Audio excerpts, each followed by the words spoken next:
Assalamualaikum warahmatullahi wabarakatuh. Halo anak-anak, bertemu lagi. Pada kali ini adalah pembelajaran seni budaya untuk kelas 9. Nah, pembelajaran ini untuk SMP atau MTS kelas 9. Nah, yang pertama untuk semester ini bab 1 adalah seni lukis, ya. Seni lukis.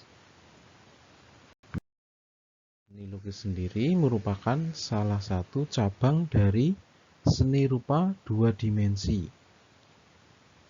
Nah, melukis adalah kegiatan membentuk suatu gambar dengan menggunakan pulpen, pensil, kuas, dan sebagainya, baik dengan warna maupun tidak. Nah, prinsip dalam seni lukis yang pertama adalah irama, kedua gradasi, ketiga penekanan, kesatuan, keseimbangan, keselarasan, penekanan, komposisi.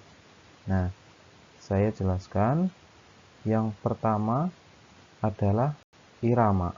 Nah, irama disebut juga ritme, adalah prinsip seni rupa yang berhubungan dengan pengulangan unsur-unsur seni yang teratur dengan terus-menerus sehingga memunculkan kesan yang bergerak.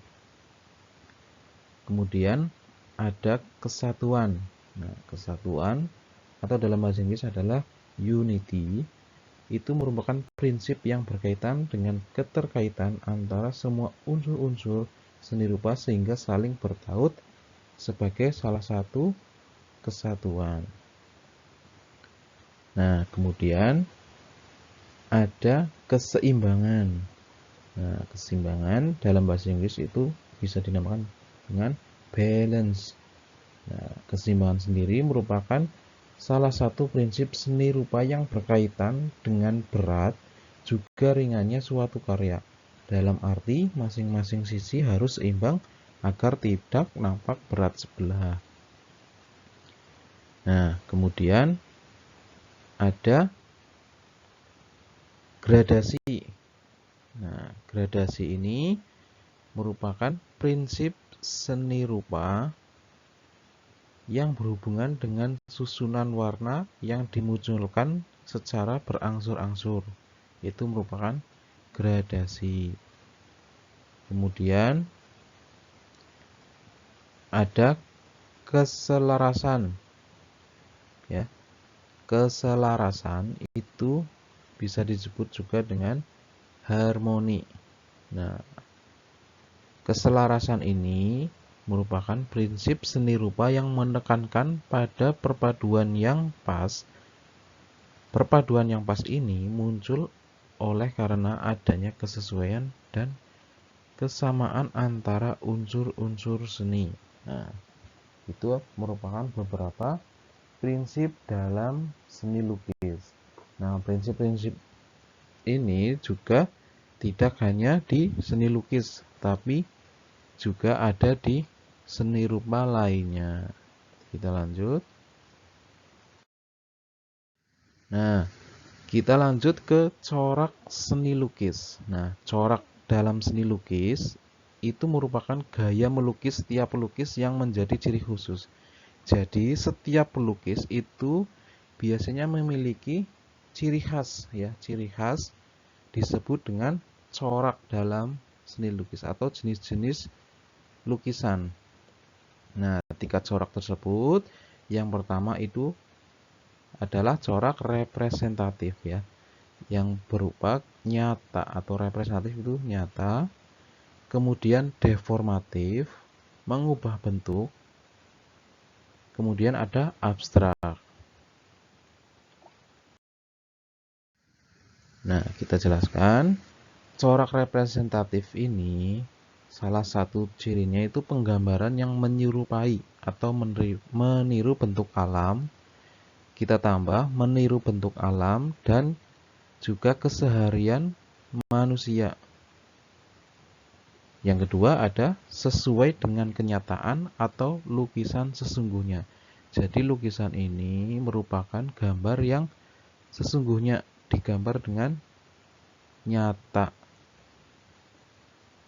Nah, selanjutnya yang kedua itu corak deformatif. Nah, corak deformatif ini salah satu cirinya itu menunjukkan adanya perubahan bentuk dari objek sebenarnya. Jadi contohnya pelukis ini menggambar sebuah jam, tapi digambar dengan bentuk yang tidak sebenarnya. Ciri yang kedua itu perubahan bentuk ini dilakukan untuk mencari bentuk baru, tetapi tidak meninggalkan bentuk asalnya. Ya, jadi mencari bentuk baru, tetapi tidak meninggalkan ciri khasnya. Yang ketiga ada corak abstrak. Nah, corak abstrak ini adalah lukisan yang sudah jauh meninggalkan bentuk alam atau disebut tidak nyata. Nah, dan ciri lainnya itu bentuknya itu sulit dikenali atau gambarnya itu sulit dikenali. Nah, ini adalah salah satu contoh lukisan representatif atau nyata, ya. Nah, lukisan representatif ini digambar atau dilukis oleh seorang pelukis berasal dari Indonesia, yaitu Basuki Abdullah. Nah, dengan judul Pantai Flores. Jadi, lukisan ini menggambarkan suasana di Pantai Flores.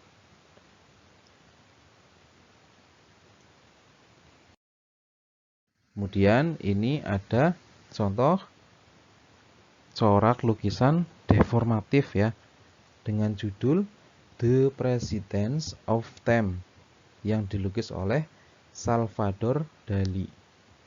Nah, ini merupakan contoh lukisan deformatif.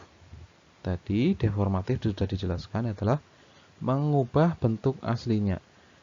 Nah, di lukisan itu ada contoh gambar, beberapa gambar jam, ya, jam dinding.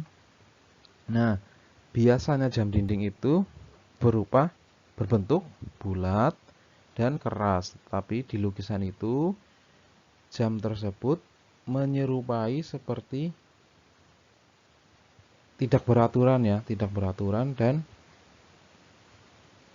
tidak seperti biasanya. Nah, ini merupakan contoh lukisan deformatif, mengubah bentuk aslinya.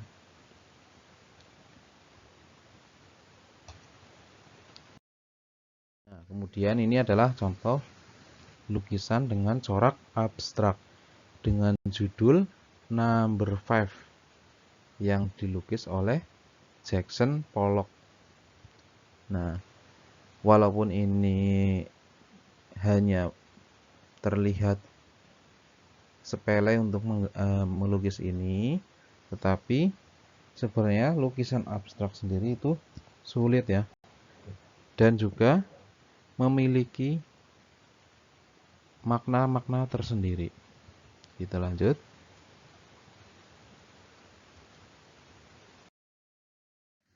Ke teknik seni lukis. Yang pertama adalah pointillis. Nah, pointillis kalian sudah tahu dulu di kelas 8 juga ada. Pointillis itu melukis atau menggambar dengan menerapkan titik-titik berbeda di dalam sebuah pola untuk membentuk sebuah gambar. Pointillis itu menggambar dengan cara titik-titik. Kemudian ada tempera atau bisa dikenal juga tempera. Nah, tempera ini merupakan cara pengeringan cepat pada media lukisan permanen yang terdiri atas pigmen berwarna yang dicampur dengan media pengikat yang larut dalam air. Selanjutnya ada plakat.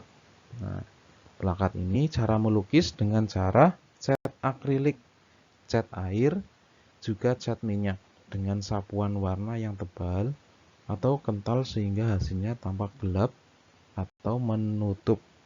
Itu disebut dengan plakat. Kemudian ada akuarel. Nah, akuarel ini cara melukis dengan bahan cat air dengan sapuan warna yang tipis sehingga hasilnya tembus pandang. Nah, yang terakhir ada spray. Spray atau di bahasa Indonesia itu semprot ya. Nah, cara melukis ini dengan cara cat air yang disemprotkan dengan alat yang dinamakan sprayer. Nah, kita lanjut ke media lukis. Nah, perantara dalam berkarya seni lukis yang berarti bahan dan alat yang digunakan dalam seni lukis. Bahan melukis yang pertama segala material yang bisa digunakan untuk kegiatan melukis. Cat atau tinta itu bisa. Nah, kemudian bidang lukis. Yang pertama itu bisa menggunakan kanvas, kertas, tembok, keramik, triplex, dan kaca. Jadi bukan kanvas saja, melainkan bidang-bidang yang disebutkan tadi itu bisa menjadi media bidang lukis.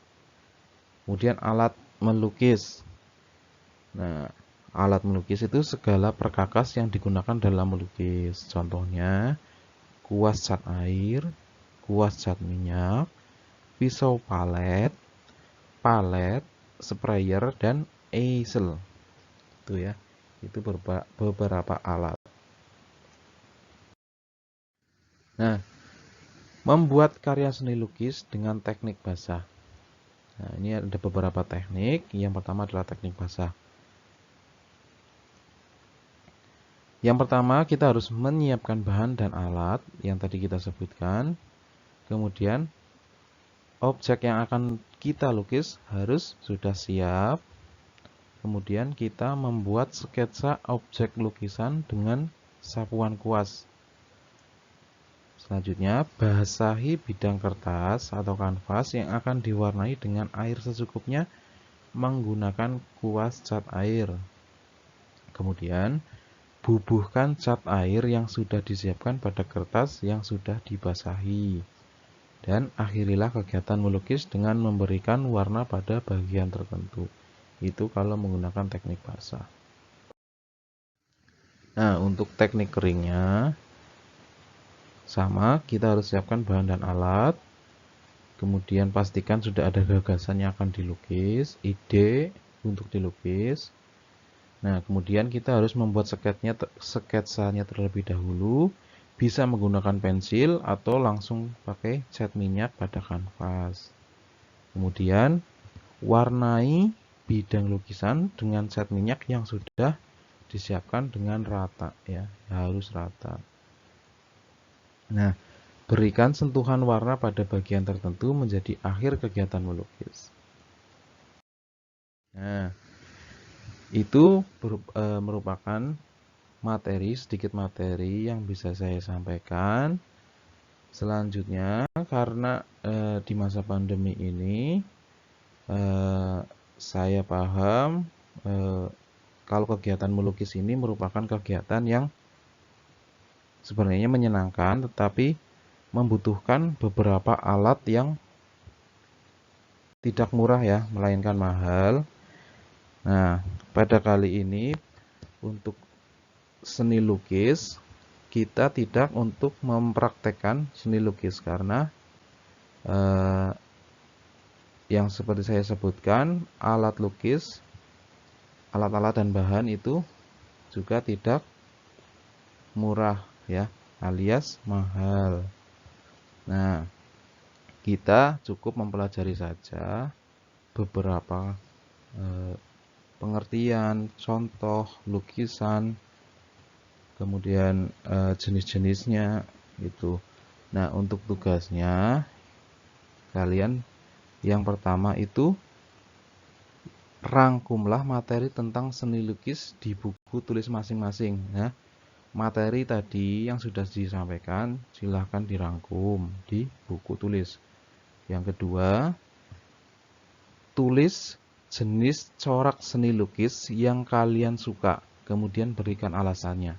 3 jenis corak seni lukis yang tadi sudah dijelaskan ya. Kalian pilih salah satu, atau bisa juga kalian bisa memilih 2 sesuai yang kalian suka atau kalian minati corak tersebut, dan berikan alasannya. Nah, yang ketiga, cari informasi dan sebutkan beberapa pelukis yang berasal dari Indonesia. Nah, kalian mencari beberapa nama pelukis yang cukup terkenal yang berasal dari Indonesia. Kalian bisa menggunakan internet ya, di Google kalian cari pelukis yang cukup terkenal di Indonesia. Kemudian yang keempat itu cari informasi juga dan sebutkan beberapa pelukis yang berasal dari mancanegara, yang dari luar negeri. Nah, yang terakhir, yang kelima, kalian cari informasi mengenai beberapa museum lukisan di Indonesia.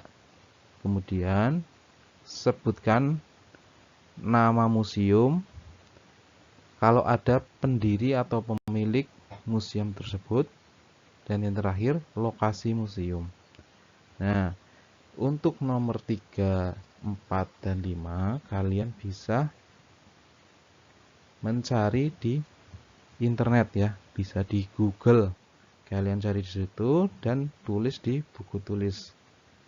Kemudian nanti kalau sudah, bisa dikirimkan di foto, dikirim melalui grup WhatsApp kelas kalian masing-masing. Itu saja yang bisa saya sampaikan. Terima kasih atas perhatiannya. Apabila ada salah kata atau penjelasan yang kurang